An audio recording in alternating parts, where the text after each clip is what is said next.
Uma coisa aprendemos este ano: essencial são as pessoas e o que faz do mundo um lugar melhor para elas. A ENGIE, a maior empresa privada de energia do Brasil, trabalha nessa transformação. ENGIE, vamos além da energia. Europe is now the very first continent that presents a comprehensive architecture to meet our climate ambitions. De fato, a Europa é o primeiro continente que apresenta uma arquitetura abrangente para alcançar objetivos relacionados à política climática, como afirmou na quarta-feira a presidente da Comissão Europeia. A alemã Ursula von der Leyen se refere ao plano lançado esta semana para reduzir as emissões de carbono da Europa em 55% até 2030. A proposta tem 13 medidas que detalham como o continente pretende fazer sua transição verde, ou seja, mudar drasticamente sua economia e também seu cotidiano. Do aquecimento dos prédios, passando pelo combustível de aviões, chegando aos carros que circulam nas ruas. O pacote de leis inclui o fim da venda de carros a gasolina e a diesel e a taxação de combustíveis de aviões e de navios. A legislação precisa ser aprovada pelo Parlamento Europeu e pelos 27 países integrantes do bloco. E até essa aprovação acontecer, não faltarão obstáculos. Grupos ambientalistas criticam a proposta por acreditar que ela é tímida demais. Apontam que seria necessário reduzir em 65% as emissões de carbono. Porém, esse não é o lobby mais forte. A velocidade que a Comissão Europeia pretende dar à chamada transição verde prevê investimentos altos, que variam entre 80 e 120 bilhões de euros até 2040. Essa conta deve ser paga principalmente pelos setores que mais poluem, por meio de taxas de importação e mecanismos de compensação pela emissão de carbono. A indústria de aviação reagiu e afirmou que a taxação das emissões impede, por exemplo, investimentos para aumentar a eficiência energética. Mas as aéreas não entram sozinhas nessa briga. A poderosa Associação Alemã da Indústria Automotiva já reclamou que a proposta é limitante. Alguns países do leste, mais pobres e dependentes de combustíveis fósseis, achavam que já estariam no lucro só em não aumentar as emissões. O governo do bloco acha que dá para cortar sim. De que forma a União Europeia pretende cumprir suas metas para reduzir as emissões de carbono? Quais são os principais obstáculos para a execução do plano? E até que ponto o Brasil e o mundo são afetados por essa proposta? Esses são os temas do Ao Ponto desta sexta-feira, que faz parte do projeto Um Só Planeta. Eu sou o Roberto Maltic, estou com a Carolina Moran e nesse episódio conversamos com o secretário executivo do Observatório do Clima, Márcio Astrini. Fique com a gente.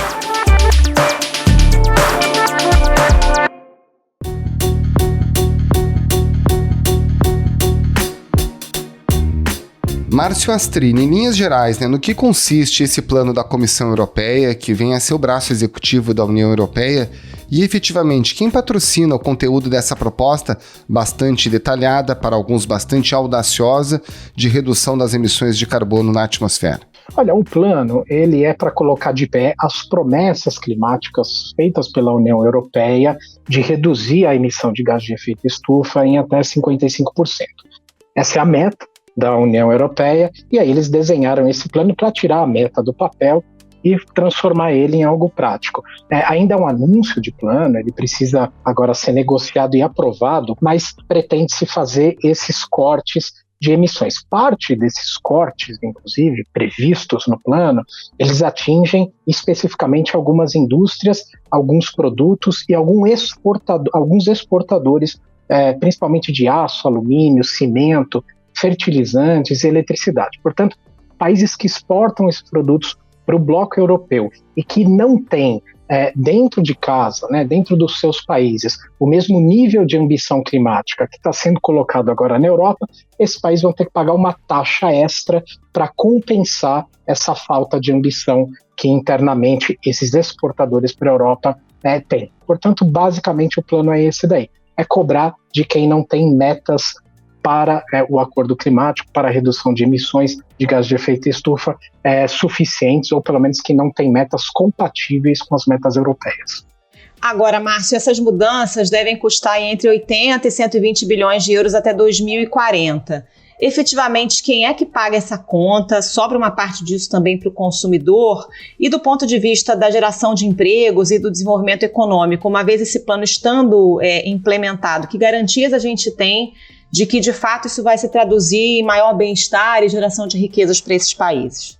Olha, a conta mais cara nessa questão de clima é sempre a inação, é não se fazer nada, né? Porque aparentemente você pode achar que um determinado produto, por ter uma taxa de importação, ele vai elevar o seu custo, vai chegar ao consumidor final com um valor maior. O problema é que se essas medidas não são tomadas, ali na frente o custo que a gente tem dos derivados das mudanças climáticas, eles vão ser muito maiores do que as medidas que são tomadas agora para se colocar a redução de emissões em práticas. Mesmo que todos os países honrem os compromissos assumidos no Acordo de Paris em 2015, a temperatura média do planeta vai subir 3,2 graus até o fim do século.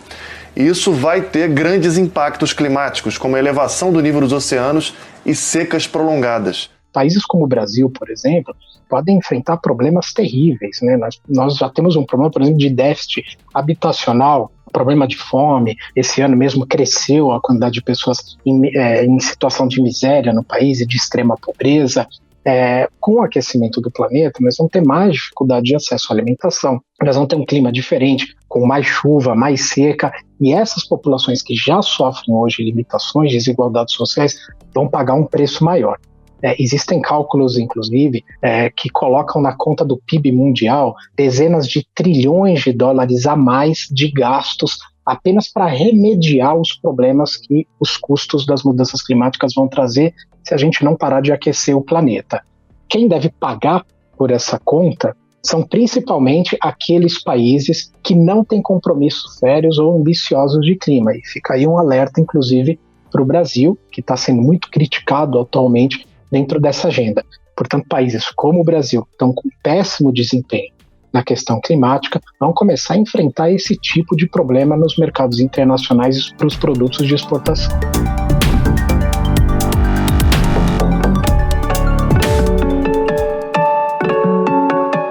Agora, falando especificamente dos europeus, né? Eles estão com compromissos agora, arrojados.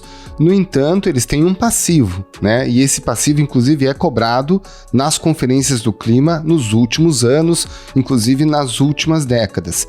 E essa proposta prevê uma transição verde, incentivo e estímulo ao uso dos carros elétricos, redução do uso dos combustíveis fósseis, e isso vai demandar um esforço deles mesmos.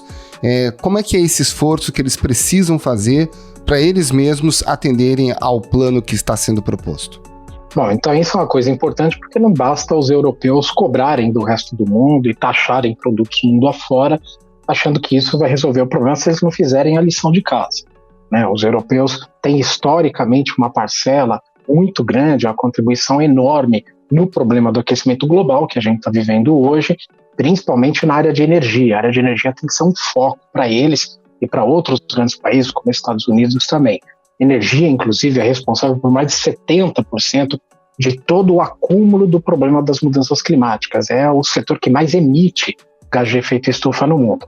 Essa transição, que inclusive inclui você descomissionar, né, fechar as plantas de geração de energia suja, termoelétricas, principalmente as movidas a carvão e óleo diesel, elas têm que acompanhar um ritmo de transição. Porque essa transição ela não pode implicar em perda de empregos, por exemplo, não pode implicar num aumento de conta para o consumidor final e para o cidadão, que muitas vezes não tem condições nem de pagar as taxas atuais, quanto mais arcar com essa transição. Então é preciso fazer um investimento pesado, a energia renovável tem que ser um foco na Europa, assim como, por exemplo, a transição para os modelos de transporte, para os modais de transporte. A eletrificação da frota também é outro item bastante importante, e essa eletrificação da frota, que tem a ver com mexer nas plantas que fabricam carros, ela tem que vir acompanhada de um pacote também que garanta o emprego de quem está trabalhando lá nessas montadoras de veículos. Isso, por exemplo, foi anunciado nos Estados Unidos. Se faz com bastante vontade política, bastante determinação e muito, mas muito investimento. O mundo, inclusive, investe e dá muitos subsídios para a indústria de petróleo. Está na hora desses subsídios se moverem dessas indústrias poluidoras e aterrissarem nesses modelos novos, não poluentes, e no caso de energia, energias renováveis. Essa transição é que vai ser necessária para que a gente faça essa mudança aí, principalmente na geração de energia na Europa. A mineração é uma das maiores fontes de riqueza da Romênia. O sal é o produto mais abundante. Em Pride, as jazidas afloram na superfície. Márcio, há uma série de assimetrias dentro da União Europeia. A gente tem países mais desenvolvidos, mais engajados com as mudanças climáticas, outros menos desenvolvidos e menos engajados da mesma forma. Essas assimetrias, elas não vão também gerar problemas na aplicação desse plano? Elas vão gerar diferenças em ritmo da implementação do plano. Nós podemos pegar como exemplo a eletrificação de frota, que em alguns países, né, como por exemplo a Alemanha, já anda a passos largos. Se você for no Reino Unido hoje, for visitar Londres, você vai ver que vários veículos que rodam nas ruas já são veículos elétricos. Esses países, inclusive, têm metas internas de um espaço muito curto de tempo, 5, 10 anos, eletrificar a grande maioria ou quase a totalidade da sua frota. Agora, existem países que vão ter mais dificuldade de implementar isso, porque são países com menos recursos, né? Por exemplo, o caso de um país como a Polônia. É um país que ele não tem a mesma quantidade de disponibilidade financeira para fazer uma revolução na sua frota de veículos, como tem a Alemanha. Então, deve ter esse descompasso entre os países, mas também a União Europeia deve aprimorar mecanismos para ajudar que países que tenham menos condições possam acelerar o ritmo de implementação desses compromissos. Então, esse plano, para alguns países que vai ser um plano e que vai ter uma implementação em anos, né, para alguns países ele já está acontecendo, não é nem um plano, já é uma realidade. Energia solar na Alemanha, por exemplo, também é uma realidade. Em outras partes do mundo, como a Califórnia, quando você fala de solarização distribuída, que são os painéis solares em cima das casas, isso já está acontecendo, já está dado, na verdade, e grande parte, em algumas regiões desses países, da geração de energia já é proveniente de energia solar. Portanto, muito desse plano, claro, que principalmente nos países ricos, ele já está sendo implementado e já é praticamente uma realidade. Márcio, esse plano é bastante ambicioso e agora vai passar por negociações nos 27 Estados-membros da União Europeia, né? E certamente enfrentando resistência do lobby de parte da indústria. Qual é a dificuldade política da gente ver esse plano implementado na prática? Podem ser anos aí de negociações?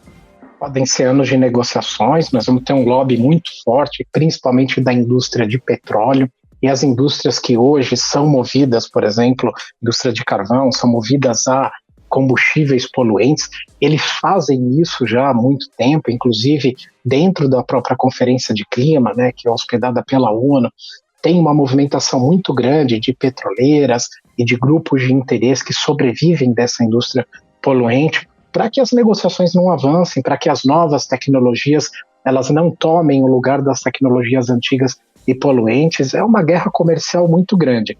Os 27 países do bloco europeu agora vão iniciar essas negociações. O plano é para entrar em vigor a partir de 2026. Então, daqui até 2026, essas negociações devem ser bastante intensas e não vão ser fáceis. Mas existe algo por trás desse plano que é um grande impulsionador. As mudanças climáticas e esse direcionamento para um mundo onde a geração de energia e onde os produtos que nós consumimos sejam produzidos de forma menos poluentes, ela vem da demanda da população. Então, quando a população demanda essas transformações de comportamento das indústrias, essas transformações sociais, não existe outro caminho para quem produz no mundo e para quem quer vender, se não seguir essas novas demandas da própria população, porque afinal de contas são os próprios consumidores, eles é que têm o poder de movimentar os mercados e eles que têm o poder também do voto e de fazer pressão política nos seus governantes. Portanto, eu acho que vai ser difícil a negociação, mas a pressão da sociedade civil e da opinião pública vai prevalecer. Márcio, indo no detalhe da proposta, a gente está falando da troca, né, da energia não renovável pela energia renovável, energia eólica, solar, enfim. Só que tem uma outra parte do plano para que ele aconteça que prevê a redução do consumo de energia de fato, ou seja, consumir menos energia, 1,5% ao ano entre 2024 e 2030. E aí a gente está falando em carros elétricos, em consumo intensivo de energia, a gente está falando nas altas tecnologias, na modernização, na informatização dos sistemas, que também demanda muita energia elétrica. Como é que se reduz o consumo de energia elétrica com a população crescendo, com as necessidades de crescimento econômico?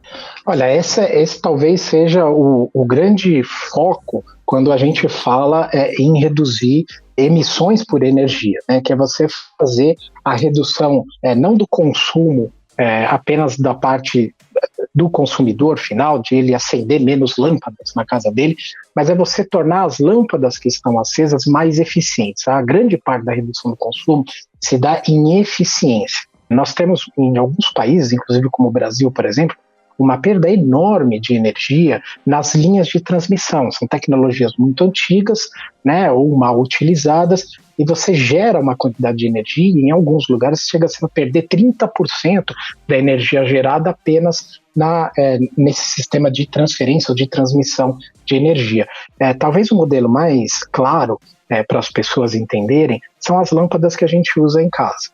As lâmpadas de hoje, elas têm uma eficiência, elas geram a mesma quantidade de luz, né, iluminam a mesma coisa, mas elas consomem muito menos energia porque a tecnologia avançou e colocou elas num patamar que elas podem prestar o mesmo serviço sem consumir tanto. A mesma coisa para motores de carros, né? Nós vemos carros, mesmo carros movidos a álcool, a gasolina, que com o passar do tempo eles vão gastando muito menos combustível do que aquilo que gastavam há anos atrás, e nem por isso se deixa de ter conforto, muito pelo contrário, os carros são muito mais avançados do que a gente tinha no passado. Portanto, a eficiência energética, que é o nome que se dá a toda essa transformação de economia de energia, ela é fundamental e tem que estar no centro da atenção, seja pela evolução tecnológica dos aparelhos, seja pela evolução da própria geração de energia lá na planta, né, tendo motores mais eficientes, ou no caso mesmo, a gente tendo a geração de energia por outras fontes renováveis como eólica e solar.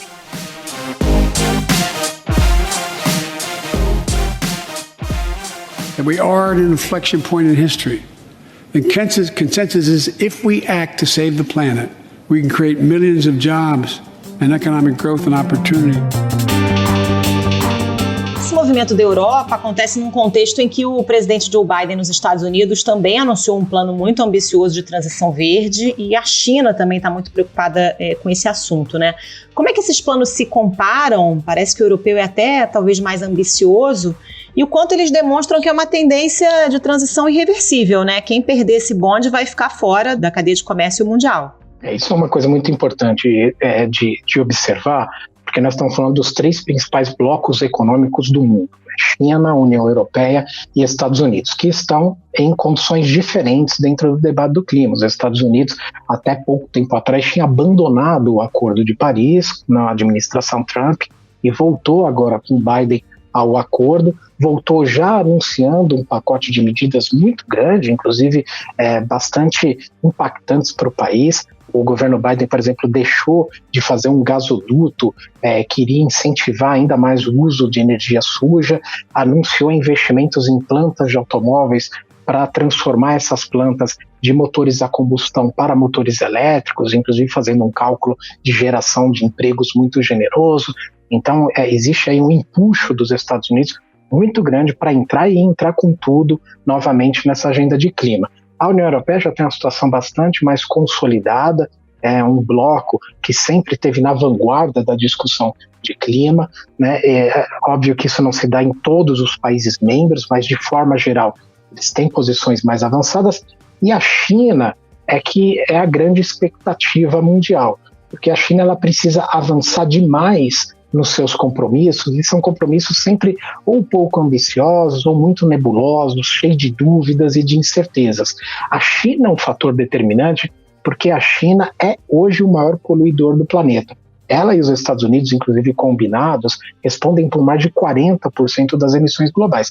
Então, sem a China, que é o maior emissor, ter uma agenda com bastante ambição, e os Estados Unidos se movimentar nesse mesmo sentido, nós não vamos vencer a luta das mudanças climáticas. Porém, de qualquer maneira, esses três blocos falam cada vez mais e apresentam cada vez mais propostas na agenda de clima, o que deixa bem claro para o mundo inteiro que essa é uma agenda que veio para ficar, que vai influenciar os negócios, e quem virar as costas para essa agenda, os países que não estiverem alinhados com essa agenda, vão ter, consequentemente, prejuízos econômicos e perda de espaço internacional. E aí, Márcio, o que esse movimento todo mundial de pacotes climáticos pode ter de impacto para o Brasil? A gente pode ter embaraços na exportação, por exemplo, de produtos agropecuários e industriais, mas, por outro lado, isso também gera oportunidades? Toda essa movimentação, não só agora esse anúncio do pacote europeu, mas a movimentação em torno de clima, coloca o Brasil numa posição de escolha onde a gente pode tirar muitas vantagens de tudo isso que está acontecendo, como nós podemos ter muitos prejuízos. Nesse momento, estamos tendo prejuízos. Só para você ter uma ideia, e esse é um exemplo claro, há hoje um acordo comercial entre o Mercosul e a União Europeia, um acordo de facilitação de movimentação de bilhões de dólares em comércio entre esses blocos, que não é assinado porque o Brasil não consegue controlar o desmatamento da Amazônia. Nenhum líder europeu, a Comissão Europeia, não quer assinar um contrato com o Brasil, sendo que o Brasil está com essas taxas tão elevadas e esse tipo de comércio internacional pode ainda piorar esse cenário no nosso país. Esse pacote que a União Europeia ele está agora divulgando, né, e que vai entrar lá em negociação, ele é um pacote, inclusive, para algumas áreas específicas e mais focadas, e essas áreas sequer incluem desmatamento. Porque o desmatamento, para a União Europeia, não tem cobrança de taxa, não tem sobrepreço, não tem nada disso, é tolerância zero. Né? Não há negociação para o desmatamento. Para a União Europeia e para boa parte do mundo, produto com desmatamento na prateleira não vende, o consumidor não compra. Portanto, nós não corremos nem o risco de piorar a situação apenas dos nossos produtos com esse pacote, porque a situação dos nossos produtos ela já é de tolerância zero com relação ao desmatamento. O que isso pode gerar para o país, em termos de imagem internacional, é que um pacote europeu como esse avança ainda mais o bloco europeu, os países da Europa, para implementarem soluções, implementarem medidas no sentido de combate à mudança climática. O Brasil não fazendo a sua lição de casa, vai ficar cada vez mais isolado nesse cenário internacional. Nós vamos começar a ver esses países se adaptando à diminuição das suas emissões, esses países cobrando do restante do mundo que os negócios feitos com eles também obedeçam reduções de emissões, enquanto que por aqui a gente continua aumentando as nossas emissões. Isso aconteceu no ano passado. Em 2020, o Brasil aumentou em cerca de 9% as emissões de gás de efeito estufa.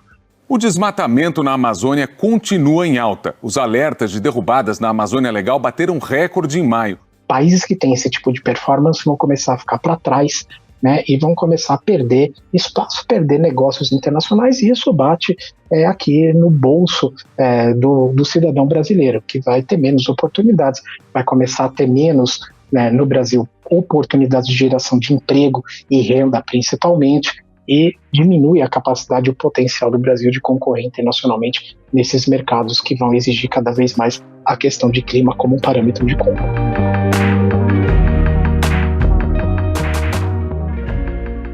And the principle is simple. Emission of CO2 must have a price.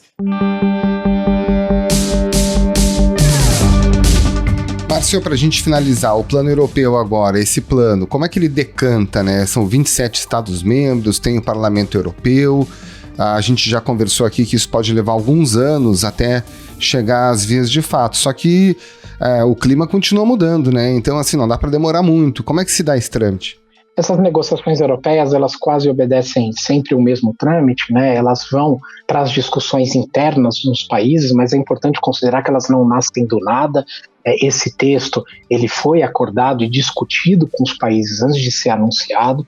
Ele agora vai para essa consulta mais formal e aprovação mais formal dos 27 Estados-membros. Os parlamentos fazem essa análise, emitem sua opinião e sua aprovação, e aí em um determinado momento, que eles estão colocando como ano base 2026, o plano entra já em efetividade, né? A cobrança dessas taxas e até mesmo a negação de alguns produtos para entrar na União Europeia já começam a virar realidade a partir do ano 2026. O importante de tudo isso é que esse plano da Europa passa uma mensagem clara. A questão das mudanças climáticas entrou de uma forma muito definitiva nos mercados internacionais, entrou de uma forma muito definitiva na economia de grandes potências mundo afora, e quem não se adaptar a isso, quem não tiver as mudanças climáticas no centro da preocupação dos seus projetos, dos seus produtos e do desenvolvimento do país, vai perder mercado e vai ter prejuízo econômico. Márcio Astrini, muito obrigada pela participação, bom trabalho para você. Muito obrigado, Márcio, um grande abraço. Eu que agradeço, um abraço a todos.